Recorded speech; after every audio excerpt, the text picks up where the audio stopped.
사람이 이 세상에 이렇게 인간의 몸을 가지고 참 만물의 영장이라는 우리 인간의 몸을 가지고 이렇게 세상에 태어나서 살아가고 인생을 산다는 의미가 무엇일까요? 이걸 종합적으로 계산해서 정확하게 알아보면 우리가 맛있는 걸 먹으러 온 것도 아니고 좋은 옷을 입기 위해서 온 것도 아니고 높은 지위에 올라가기 위해서 그런 목표를 가지고 온 것도 아니고 돈을 많이 벌어서 재벌의 총수가 되기 위해서 또 정치적으로 높은 지위에 있기 위해서 이 세상에 태어난 것이 아니라는 사실입니다. 정말 사람이 IQ를 다 열어서 지혜를 다 동원해서 생각해 보면 어떤 환경이 있든지 간에 모든 걸 종합해서 생각해 보면 사람은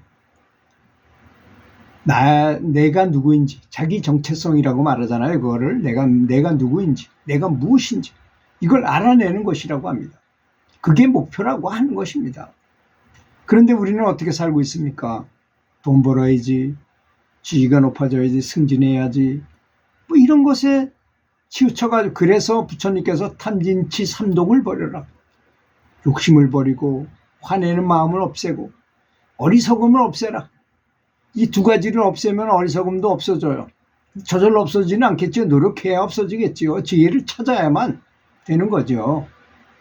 이 독이 거울에 아무리 좋은 거울이라 하더라도 때가 껴가지고 다 뭐가 탁 덮어버리면 전혀 안 보이잖아요. 그걸 벗기기 위해서는 뭐 물을 계속 본다든지 걸레질을 한다거나 여러 가지 뭔 노력을 해야만 그것이 환한 거울이 될 것입니다. 우리가 염불이라는 어떤 도구를 통해서 거울을 닦는 것이, 마음의 거울을 닦는 거죠. 내가 진짜 누군지를 알아내는 것, 이것이 바로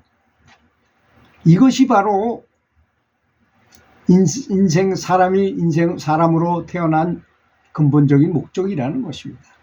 근데 이렇게 이해하는 사람이, 인생이라는 게 이런 것이다라는 걸 이해하는 사람이 몇 명이나 되겠습니까? 그래서 운명이 뭐 어쩌고저쩌고 얘기했는데, 운명이 좋고 나쁘고는 이런 수행을 해야 될 사람이 안 하니까 그 참 내면에서 자성불이 볼 때 우리 내면에 있는 성령, 내면에 있는 신성이라고 말하는 이 자성불이 볼 때는 너무 한심하게 사는 거예요, 사람이. 그전에 살아가는 건 저렇게 살아야 되는데 엉뚱한 쪽으로 가서 이제 대전에 있는 사람이 서울을 가야 된다고 하는 이제 목표를 가지고 있는 것인데, 원래는 이 사람이 잘못 알고 부산 쪽으로 자꾸 가고 있어요. 그러면 서울 쪽에서는 반대로 점점 멀어지는 거야. 그러니 운명이 나빠질 수밖에 없잖아요. 거기에 순응해야 되는데 그렇지 못하니까.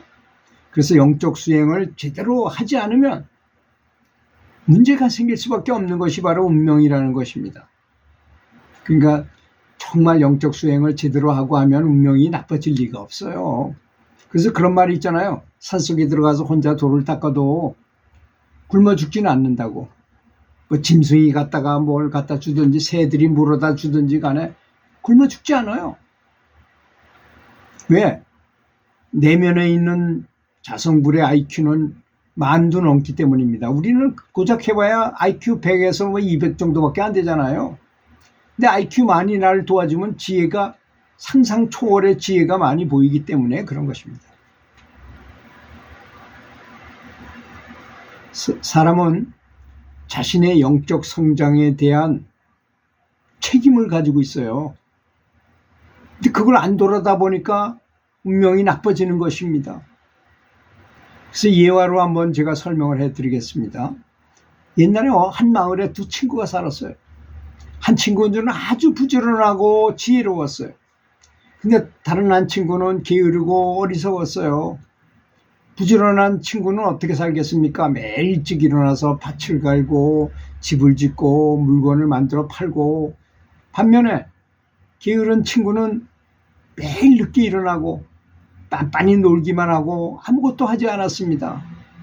그러던 어느 날 마을에 큰 홍수가 일어났어요. 부지런한 친구는 미리 대비해 두었기 때문에 집과 밭이 무사했을 거 아닙니까? 물고랑도 잘 터놓고 하니까 물을 잘 다스려 놨으니까 사고 없었는데, 게으른 친구는 아무런 대비도 하지 않고 빤빤히 놀았으니까 집과 밭이 모두 물에 잠겨버렸던 것입니다. 게으른 친구는 부지런한 친구에게 도움을 요청했고 부지런한 친구는 그를 불쌍하니까 도와줬어요. 이후에 마을에 큰 가뭄이 또 찾아왔어요.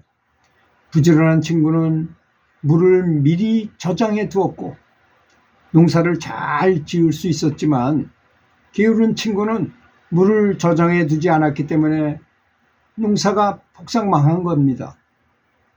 게으른 친구는 다시 한번 부지런한 친구에게 도움을 청했고 또 그를 도와줬어요. 이 이야기를 가만히 들어보시면 우리에게 운명이라는 건 없고 우리의 선택과 행동이 우리의 삶을 결정한다는 것을 알 수 있게 되는 것입니다. 그래서 이렇게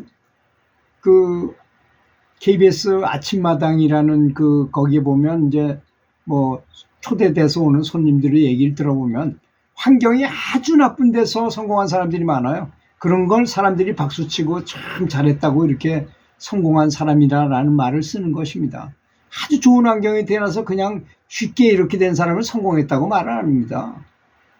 오늘 아침에도 이북에서 평양에서 한국으로 이렇게 월남해가지고 어려운 환경에서 방직 공장을 만들어서 10억 원을 아껴서 만들어가지고 10억 원을 고려대학 병원에다가 기부를 했다고 기부천사 할머니가 나오셨는데 94세인데 얼굴이 정말 동안이더라고요. 한 60대, 한 70 전으로 보여요.